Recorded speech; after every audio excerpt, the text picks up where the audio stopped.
میرے اس دوست کی آواز بہت اچھی تھی۔ ہمارے محلے میں ایک بہت بڑا میدان تھا۔ اس میدان کے درمیان سیمنٹ کی ایک پچ بنائی گئی تھی۔ محلے کے کرکٹ کھیلنے والے لڑکے اسی پچ پر کرکٹ کھیلا کرتے تھے۔ میں اور نعمان رات کو عام طور پر وہیں جا کر بیٹھ جایا کرتے تھے۔ نعمان فلمی گانے سنایا کرتا تھا، ٹھنڈی ہوائیں چلتی رہتی اور ہم پر ایک بے خودی سی طاری ہو جاتی۔ میں نے ایک بات نوٹ کی تھی کہ رات کے وقت جب ہم وہاں جا کر بیٹھتے ہیں اور نعمان گانا سناتا ہے تو اس کے چہرے پر ایک خاص قسم کی چمک دکھائی دیتی ہے۔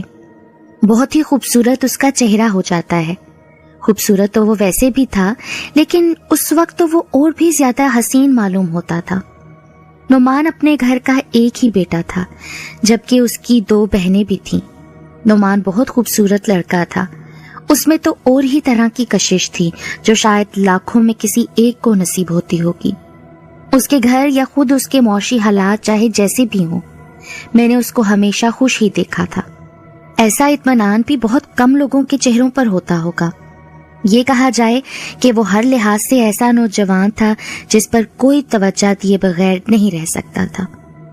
مجھے معلوم ہے کہ محلے کی کئی لڑکیاں اس پر دل و جان سے عاشق تھیں، لیکن وہ ان کے چکروں میں نہیں پڑتا تھا۔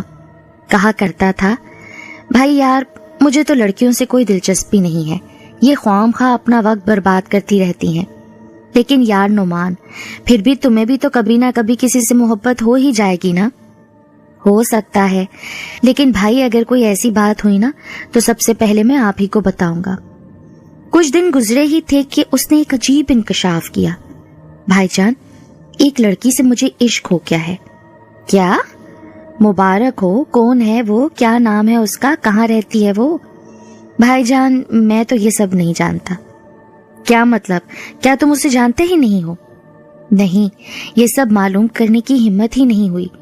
وہ بہت خوبصورت ہے، بہت دلکش ہے، میں تو بس اس کے سحر میں گم ہی ہو جاتا ہوں۔ پر اللہ کے بندے، یہ تو معلوم ہوگا نا کہ وہ رہتی کہاں ہے اور تمہاری اس سے ملاقات کہاں ہوئی۔ میں یہ تو نہیں بتا سکتا کہ وہ رہتی کہاں ہے، لیکن یہ ضرور بتا سکتا ہوں کہ میں اس سے ملا کہاں پر ہوں۔ کیا آپ یقین کرو کہ بھائی کہ میں 3 راتیں اس کے ساتھ بیٹھ کر گزار چکا ہوں۔ میں نے نعمان کی طرف دیکھا کہ جیسے اس کا ذہنی توازن خراب ہو چکا ہو۔ وہ میرے دیکھنے کے انداز سے سمجھ گیا اور مجھے کہنے لگا، نہیں بھائی جان، ایسی کوئی بات نہیں ہے، میں پاگل نہیں ہوا ہوں۔ اچھا تو پھر جو تم بول رہے ہو وہ کیا ہے؟ چلیں میں پھر بتاتا ہوں کہ وہ کیا ہے۔ 1 ہفتہ پہلے اسی طرح میں